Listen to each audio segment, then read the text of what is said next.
Hey everybody, welcome to another edition of Sama, Seattle Sacred Music and Art. I'm Darek Mazzone, your host.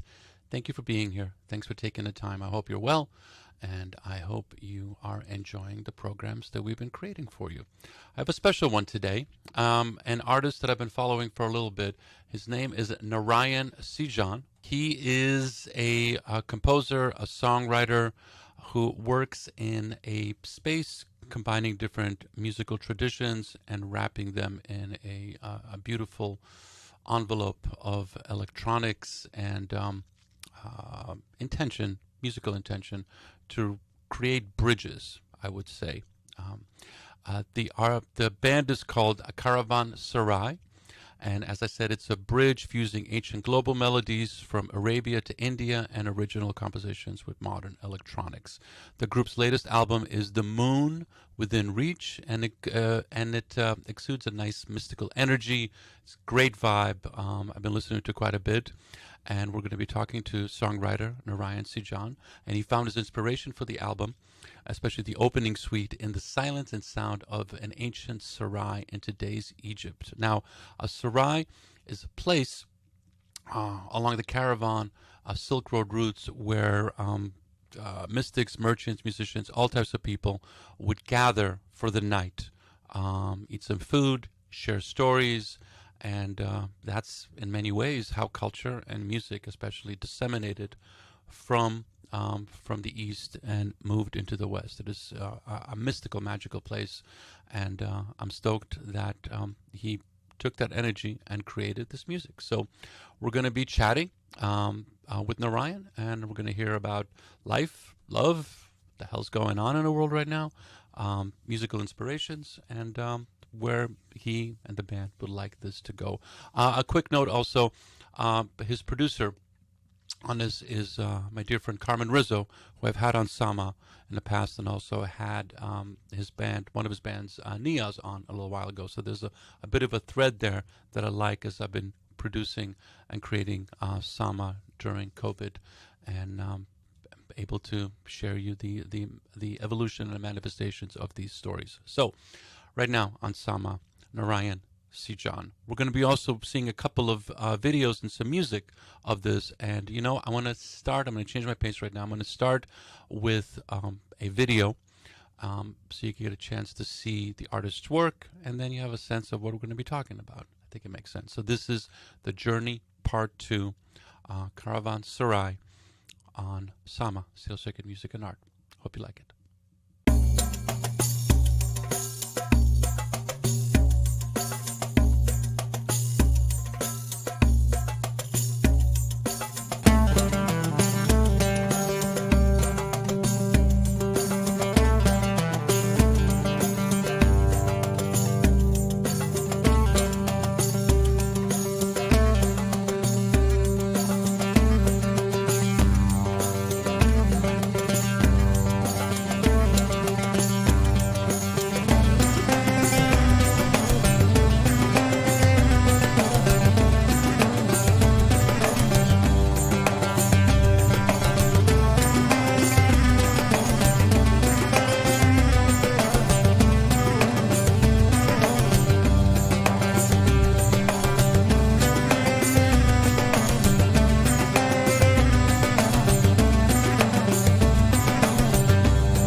Narayan, hi.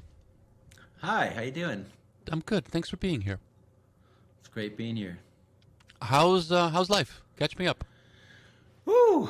Life is great. I feel the power of the pause happen in the world, and that was a great moment because I was traveling and touring in the world. I had a new album back a few years ago, 2018 or 2020 was the third album, and so I was touring a lot around the world and a lot of shows, and I was based out of Egypt for a few years, and that was one configuration of my band was there, and we toured, and then I also toured solo with different musicians and dancers, and so when that power of that pause came, it was a moment to take a deep breath, and for me, I felt I needed that. I needed that moment to reevaluate life.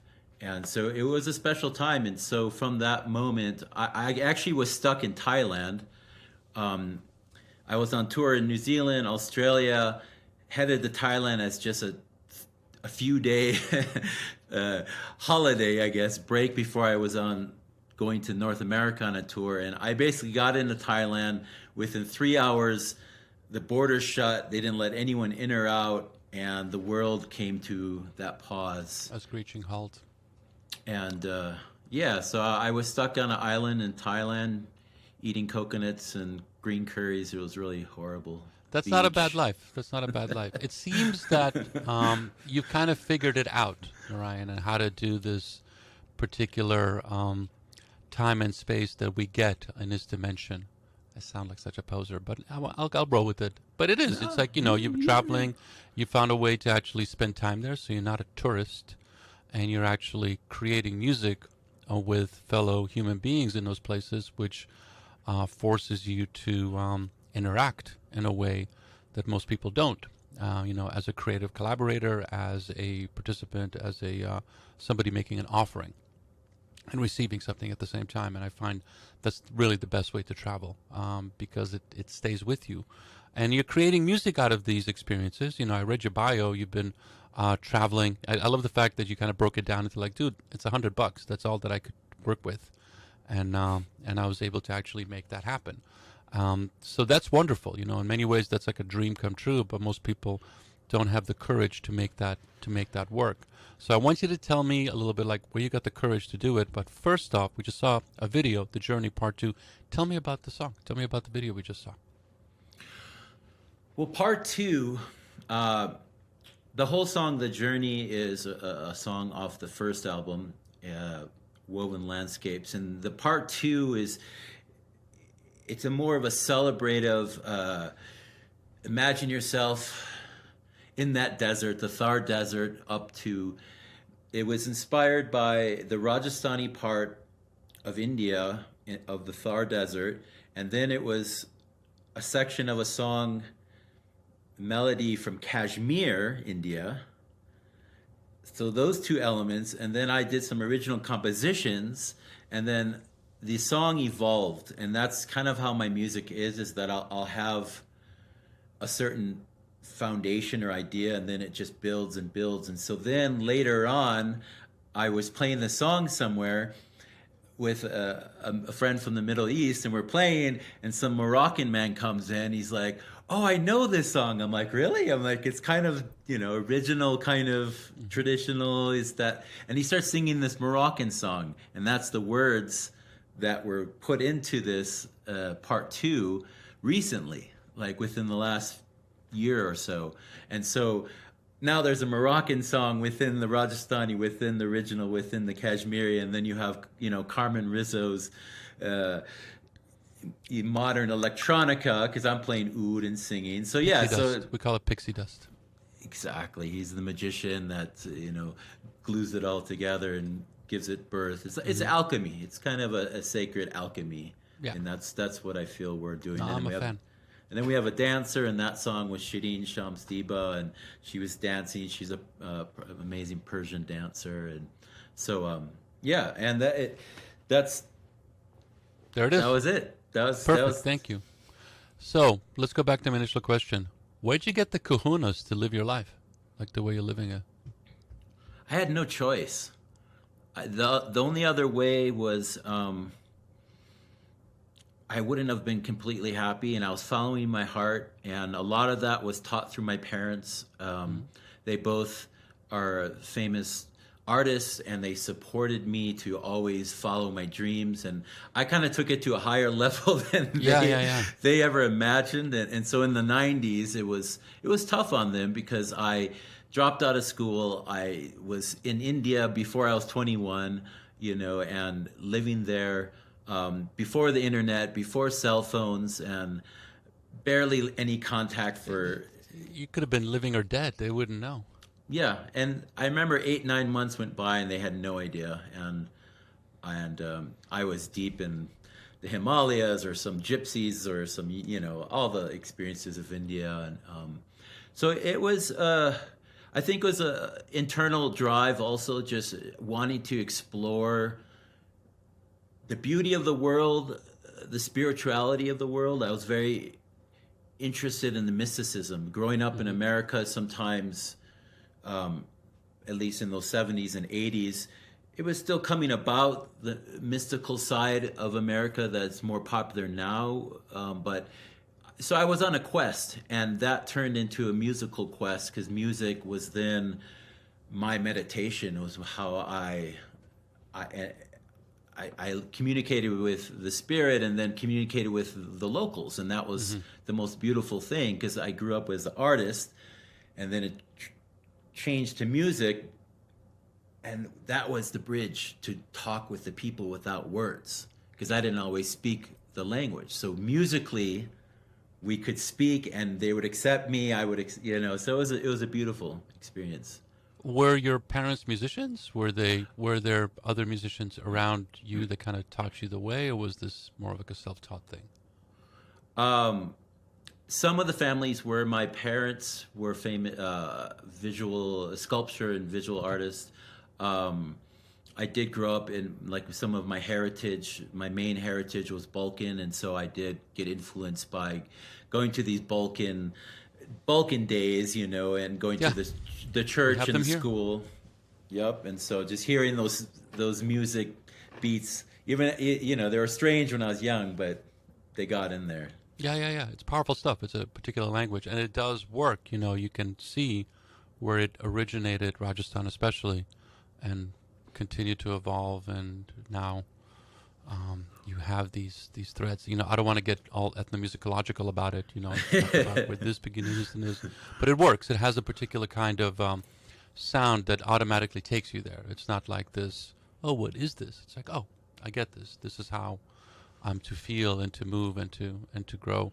But you just said you lived in Egypt. You continued to you didn't come back for a while. And I want to ask you more questions about that. But let's go to the next song. This is the second video you gave us. This is Kiss Her Eyes. And tell me about this before we play it. Kiss Her Eyes was inspired mostly by Fayrouz, a famous Lebanese singer. It's one of her songs, and her sons that wrote it. And so I just took that song, and like how I explained before, it got developed. And then sometimes when I work with Carmen, he gives me the songs, and then I start playing them live, and then I start changing them, and I actually then become the producer in a way that I add things and subtract things, and it grows and develops. And then I worked with another producer that was basically my hands and mind to manipulate the song further. Like an engineer? Exactly. Okay. So then I developed the song even more. So that's where it came from. But it was a very Middle Eastern metaphor for love on the physical plane, the lover and the beloved. Love, lover, Perfect. Beloved. So. And originally, it's a Fayrouz song. Yes. Ah, beautiful. I've been playing her a lot. I just got a whole bunch of vinyl of hers. Beautiful. Okay, Kiss Her Eyes. Right now on Sama, South Circuit Music and Art.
عيني انت يلي بتفهماني وسلم ليالي وسلم ليالي وقلويني ببوس عيني بوس عيني وقلويني ببوس عيني انت يلي بتفهماني سلم ليالي سلم ليالي سلم نم نم نم نم نم سلم نم نم نم نم سلم نم نم نم نم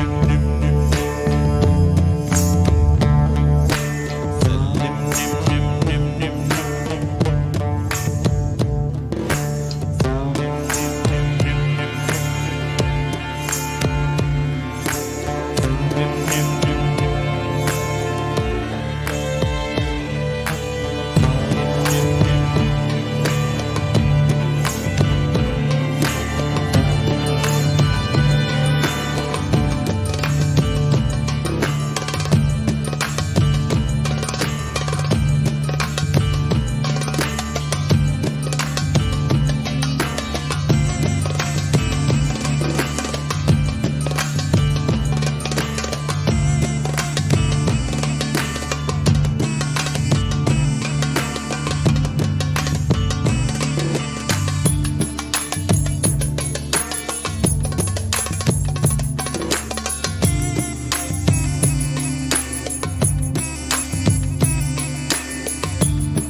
Hey, everybody.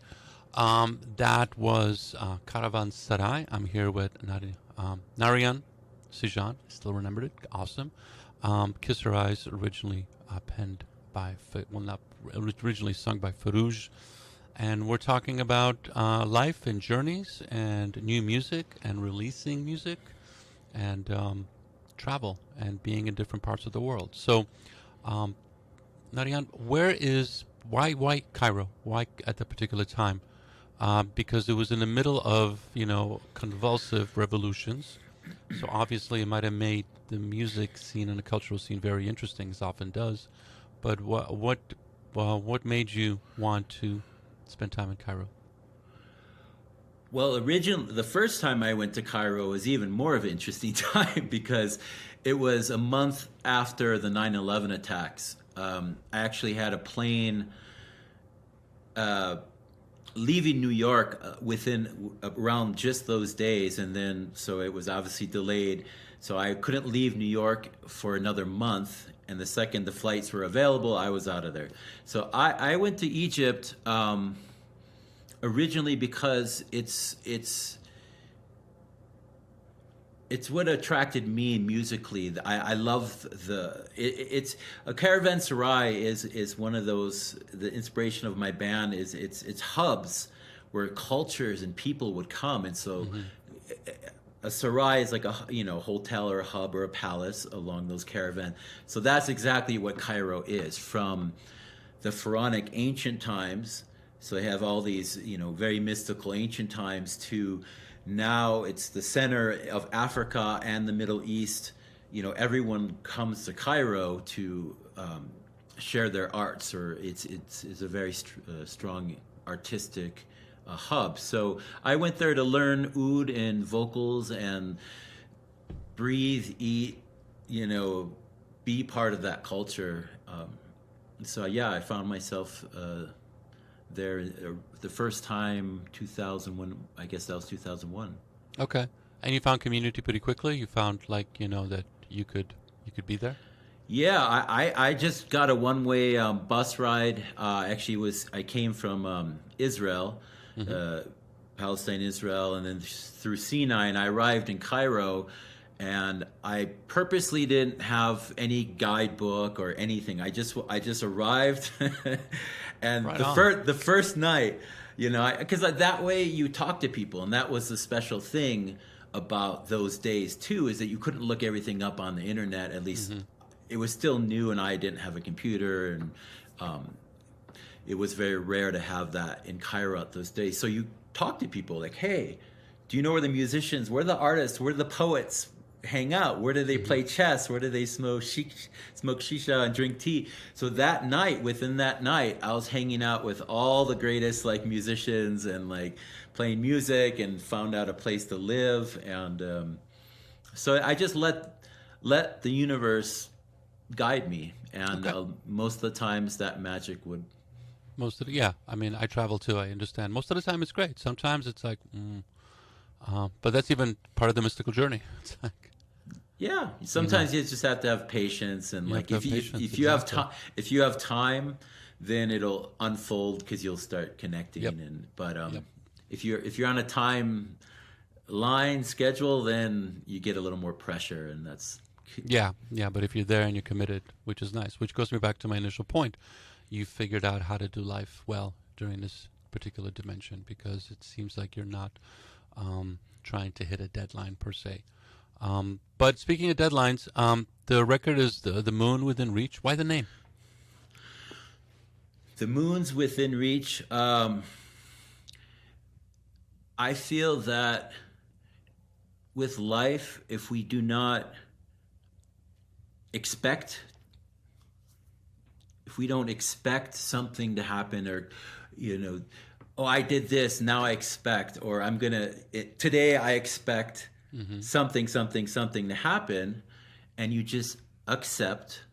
So don't expect, but accept. Accept whatever comes to you, and you can have willpower, and you can, give it your best, but just accept it. Then the moon's within reach. Then your greatest dreams, the stars are within reach. The moon's within reach. Perfect. I like that. That works. Yeah. It's all about the expectation. The expectations always screw you up. And if you're actually open to the things that are there, you'll find what you need. It's not like a Rolling Stone song, but it is. It's like, if you're open to it, you might find something there. I mean, even the fact that I'm doing all of these recordings with artists from all over the world, I would not have been doing this if it was not pandemic, because we had a whole other system. So I would not have learned all the things that I've learned right now and been able to reach people and share this story and share the healing power of music from different parts of the world. And so I want to talk to you about this before we go to Longing in the Stars.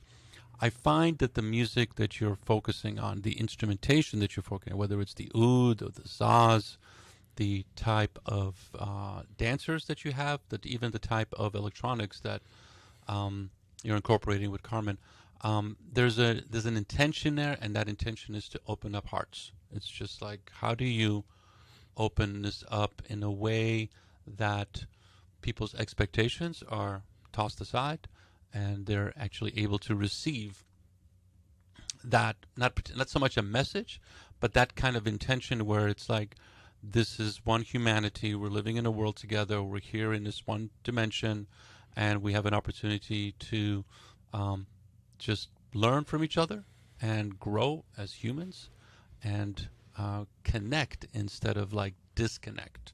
And I find that music is, to me, the most powerful tool that we have as human beings to connect like that, where there's something in and the way an instrument is played, or even like the way, I mean, as a DJ, you see this when you just put something together and the whole floor just feeling it. You're connecting, you're creating something. And no other art form that I know of has that kind of power. So I'm always intrigued by artists that are double down in that. Like, there's a particular period where you're singing, you want to get laid, you want to make money, etc. I mean, we all still want to do that, but you grow as a person, you grow as a human, and so the music has to change.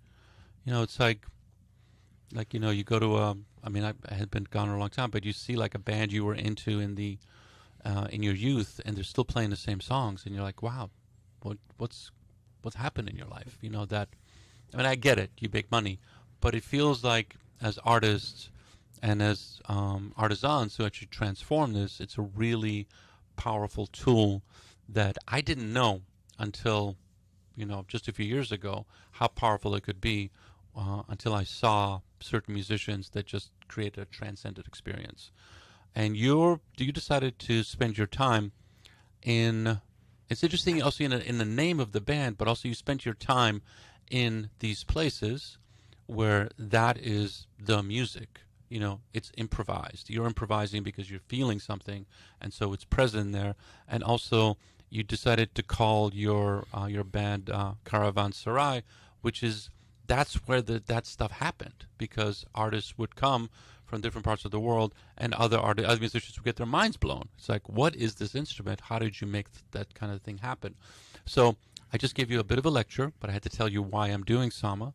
But I would love to get your take on that, because if I'm listening to your music, it feels like that's the intention you're trying to make. You wouldn't be doing this. And I've talked to other artists that also have been trying to create that kind of zone, intention, energy, luminous light, whatever mindfulness app you might be working with right now that's trying to guide you through this. But it feels like this music and artist and this particular thing feels like it's a nice way to get there faster. Like, remember the game of life? Did you ever play that? Yeah. And you would get, and it would be like, almost like a chutes and ladders, and suddenly you're like, boom, you're closer to getting close to being there. How do you dabble in that space? Wow, that's a huge question. I know, man, but I mean, it's like, I'm listening to your music, and I'm just like, okay, I mean, he's doing it, so I got to ask him. Well, it's a mystical journey. It's a mystical healing journey, and music, it's a spirituality for a lot of, if you go from, these different cultures, from folkloric to, like a religious or metaphysical, Sufi or Bajan or that whole Silk Road region. That was a way they prayed. That was the way they reached to God or goddess. That's how it's basically learning to be that empty reed, the empty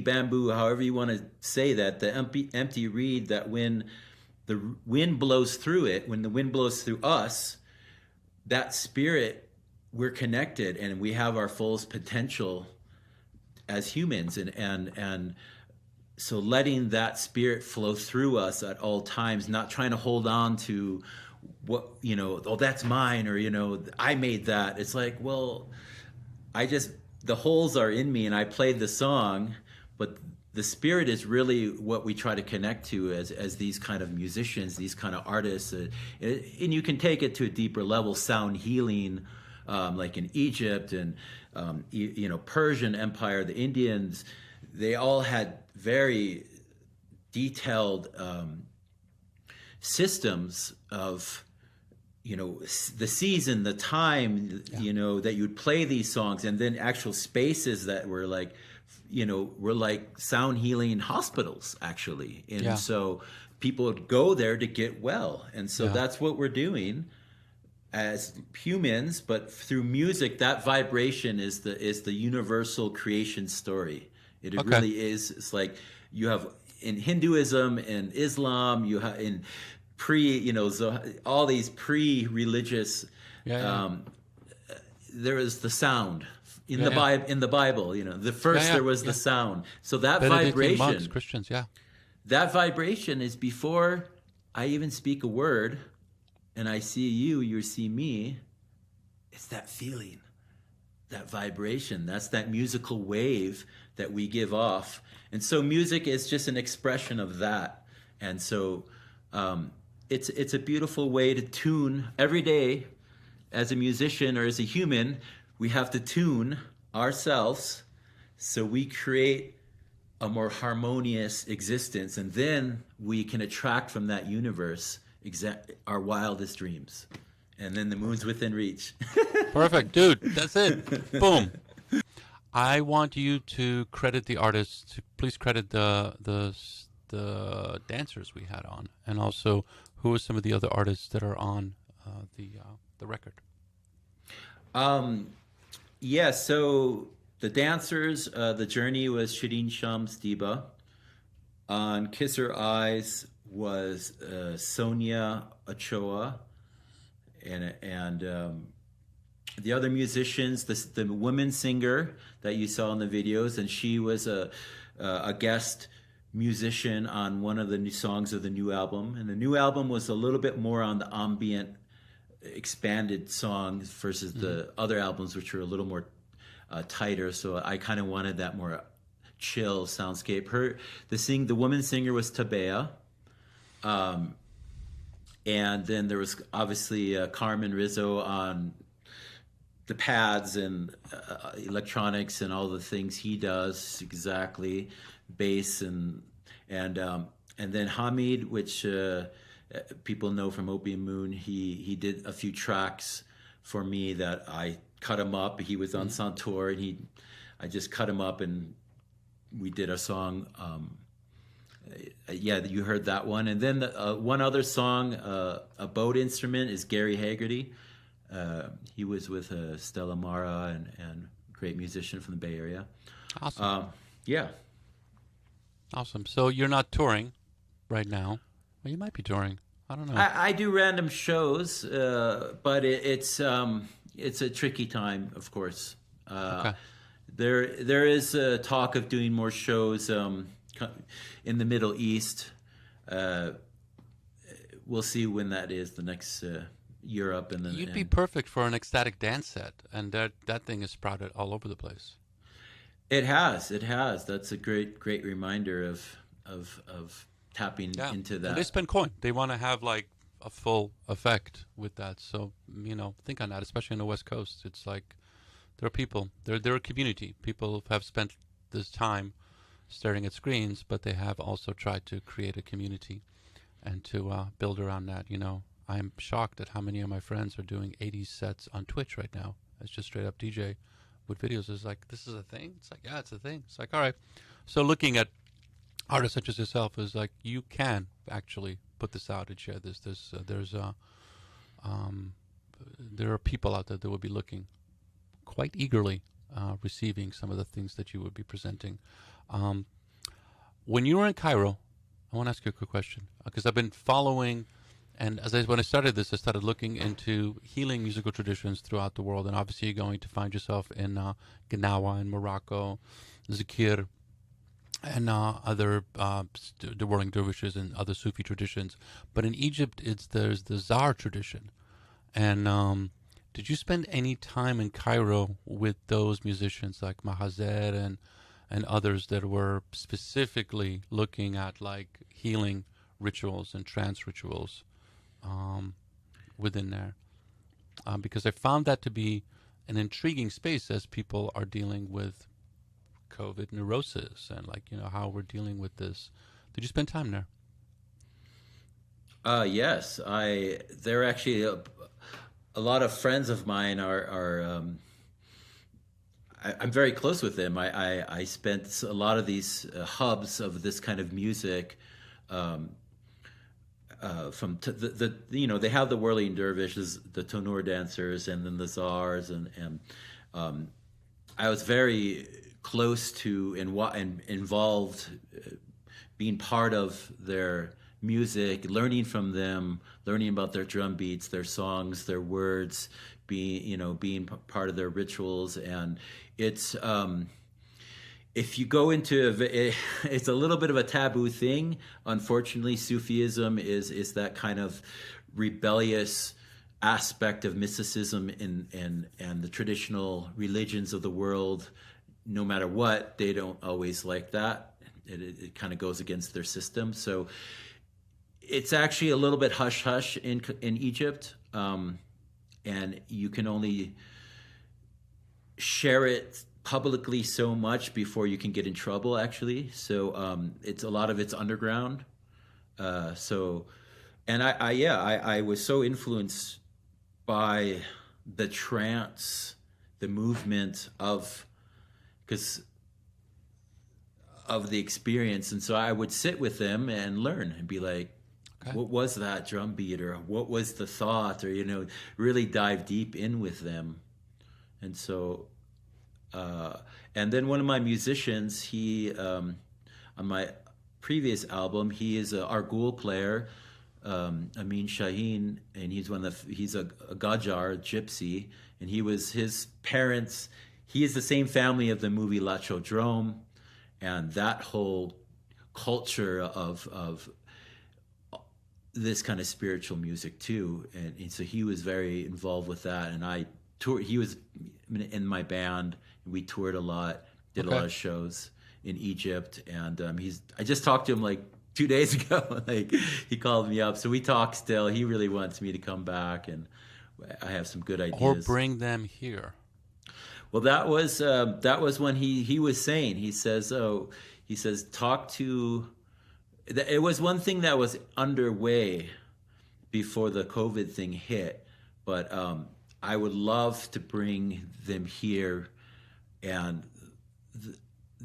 the magic and the beauty that they have, it's very rare. He is special because he's the only last remaining professional master Argul player, which this instrument is the double reeded flute that it's coming from the second dynasty of the Pharaonic times. It's over 5,000 years old, and it's dying. It's like a lot of these instruments. They're a dying breed. The musicians are a dying breed, and so he's kept it alive. And he's, so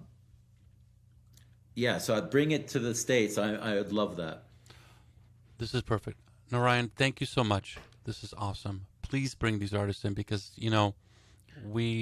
as I've been doing this, I find that there's a population that could really use that. And it's such a beautiful push against xenophobia and, I guess, just ignorance. And there's something about this music and these cultures that really does open up people's hearts. And so I call upon any artist that has spent time there and has now taken on the charter of playing and presenting this music. We've got to find ways to bring artists in here, share this, and close these gaps that we have worldwide. I'm gonna leave now. Let's end this with "Longing in the Stars." Thank you so much for the time, and once again, the new record is "Moon." The Moon's Within Reach, and you can find it at Bandcamp. Obviously, we'll put links to all of this out there, and we'll also let people know when Karavan Sarai comes to your town. Be well. Peace. Ryan. Thanks, Enjoy. Darek. And thanks for listening. Thanks for watching. Sama, Sales Circuit Music and Art. Peace.